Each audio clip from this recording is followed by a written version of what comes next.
Hello again everyone and welcome back to the channel. Today's just a quick little speed build, but it's to start a much longer series and it's one that I'm really excited to start.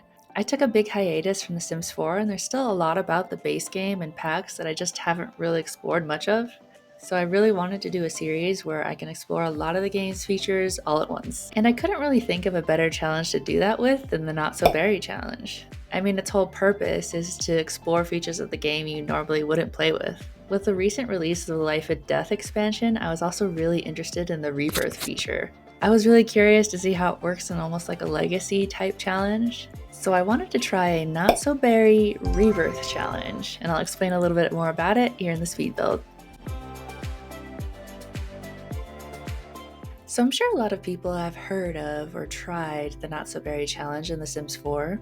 The challenge was originally made by Little Simsy and a friend of hers named Zoe. I'll leave a link to the original blog post for the challenge in the description if you guys want to check it out. Instead of a true legacy, I wanted to do one sim through 10 lifetimes. And each lifetime we will progress down the Not So Berry list. So when the Mint sim dies, we will use the Rebirth option to be reborn as Rose, which will then be reborn as Yellow when they die, and so on and so forth. It also means that I'll have to stay on top of the soul's journey that came with the Life and Death pack in order for a sim to actually be reborn. It adds just a little bit of extra challenge, and I'm really looking forward to exploring this aspect of the Life and Death expansion pack. Now this build, of course, is for the first sim along this journey, the Mint sim. Part of the fun of this challenge is matching their house and clothing with their corresponding color and personality. This will be her starter apartment. I just find that starting in apartments is much easier and you can spend your money on nicer things right from the start. I wanted to play in apartments, but I didn't really want to play in San Myshuno, so I'm using one of the apartments that came with the eco lifestyle.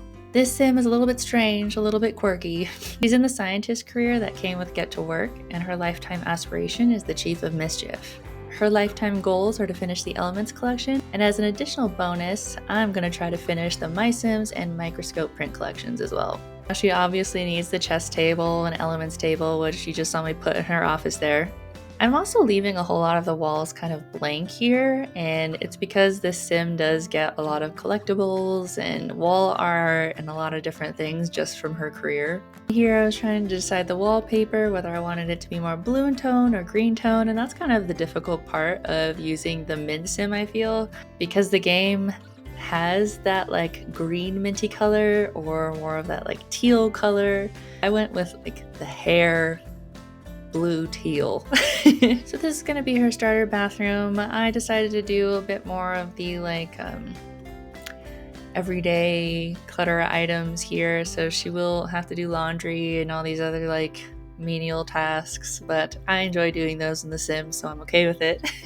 And here I am just trying to clutter things up a little bit while obviously staying within a starter budget. Now you'll see me put some of like the unlockable items in this build, like the posters from Strangerville. I did actually end up removing those just because I was like, well, you know, I feel like they fit her perfectly, but at the same time, I think that she should probably find them organically in the game if she's gonna find them. So now that all the base furniture is down, I'm kind of like going around and seeing if I can use some items for clutter. I love that letterbox item. I think that it's so cute, especially in apartments.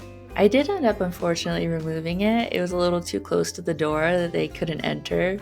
And here I am doing the roofing. I wasn't quite sure what I wanted to go with. I think I went with like the concrete. Yeah, that like flat concrete. Here I am changing around the lights a little bit. I wanted to try to do starter lights, but I just couldn't bring myself to do it. And I loved the Plumb Bob fan. I was like, what better time to use that than now? I also have a little box for her there in her living room corner, just to add other items of her collectibles. This is her very basic kitchen. She was able to get one upgrade higher than the cheapest appliances, so she's living large. And this is her office, which I think is really cute. I loved that honeycomb wallpaper. I felt like it fit this sim perfectly. And of course her chess table and her Elements collection. I also added those little cubbies there on the side so she can put some of her My Sims trophies. Her bathroom, pretty simple. I do think it's kind of fun to use the unicorn soap dispenser and shower mat. I feel like they kind of fit her. Her bedroom does look very plain, but we get some beautiful prints in the scientist career, especially using the microscope, and so I'm just saving the wall space. I hope you guys enjoyed this little speed build, and if you're also excited to see how this Rebirth Legacy Challenge turns out, make sure to leave a like. I hope everyone is having a wonderful week, and I will see you guys in the next one. Bye, everybody.